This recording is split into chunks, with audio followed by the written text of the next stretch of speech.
This is more than just, to me, Donald Trump attacks the journalists.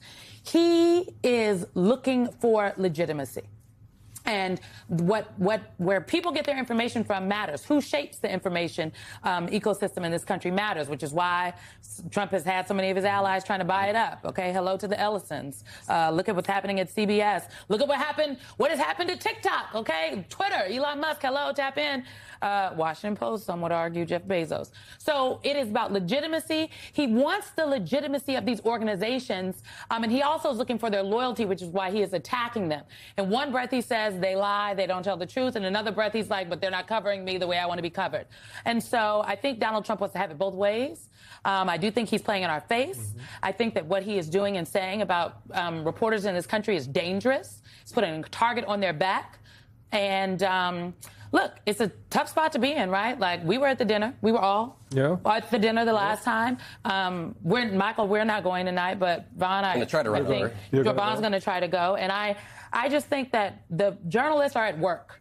And journalism is under attack. So you're not going to not celebrate journalism just because the president is there. But whoo, child, I do think the president needs some sharper elbows with the president because it's getting dangerous. Well, you're going tonight, so what's your take? And there's some journalists that are skipping, and everybody has a different approach to this. I think it's important. I'm leading our White House team right now, and I think it's important that we have a presence there because what is happening here is that this is more than just White House and journalism. Mm-hmm. There are a dwindling number of resources to newsrooms across the country and in every community that folks are watching tonight.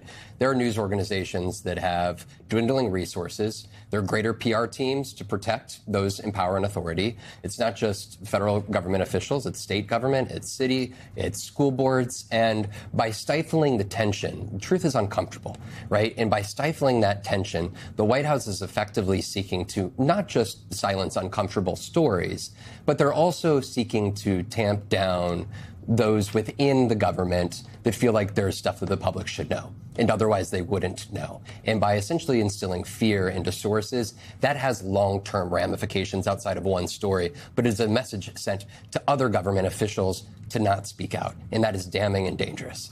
Michelle, what is the state of the First Amendment? Well, we have a First Amendment that is under threat, like the broader aspect of the rule of law under the Trump administration. If we pull back, Michael, it's absolutely unusual that we would have seen the level of executive orders that were filed within the first weeks of the presidency. And also, Michael, extraordinary that we've had over 800 lawsuits filed against Donald Trump, and with at least about 200 of them where he has lost. And it's not that he hasn't lost many others. They're still underway. They're still being vetted in district courts and courts of appeals. And he's even lost at the Supreme Court. Now, granted, this is a Supreme Court that's granted him so many things with pushing the brakes on matters that are economic.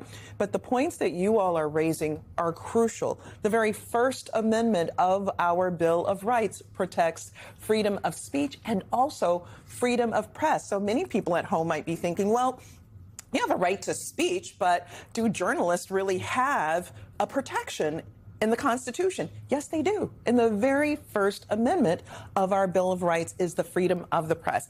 And it's important to note, for some people, they think that that's just about speaking, but you also have the freedom not to speak, and that is about not covering the president when he is in the middle of spreading falsehoods and mistruths and just lies. Like he was during his a speech from the Oval Office about the elections. I'm using air quotes for the folks listening. This is from Variety.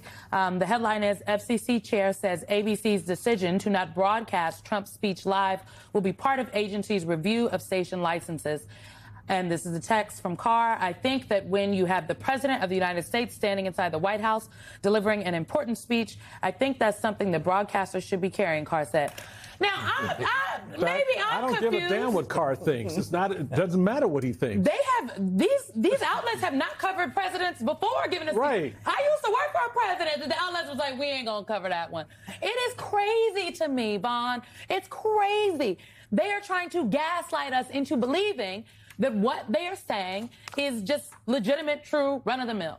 And on the New York Times subpoenas, right? They're contending to the country. The president, you just heard him there in the Oval Office today, suggests that this was a matter of national security. And that's why you have to go after the journalists. That's why you have to find out their sources and go and get their phone records to find out who they're talking to. And I think it's important to note that in 1971, the Supreme Court was very decisive when it came to the Pentagon Papers. In order to have prior restraint, the government would have to prove that the country and the public interest were facing, quote, grave and irreparable danger.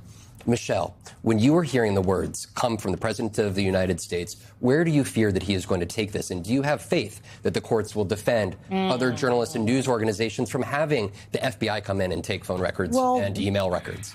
So here's what's troubling. Because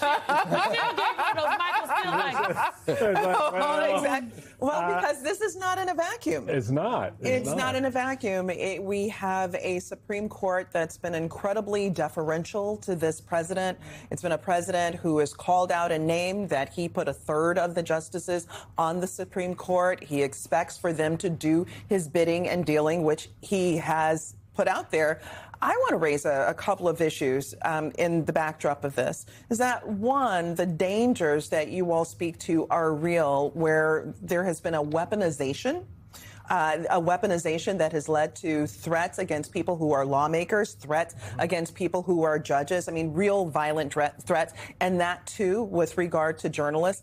And a real concern about this Supreme Court, which has been incredibly deferential to this president in ways that we have never, ever seen before. A complete rewriting of the rule of law in order to accommodate what is this president's bidding. And I think that that's not necessarily just for Donald Trump. There's some members of the court that are thinking one day there will be someone else who will benefit from what it is that they're doing. But in the meantime, it's a scorched earth that's being made of our rule of law.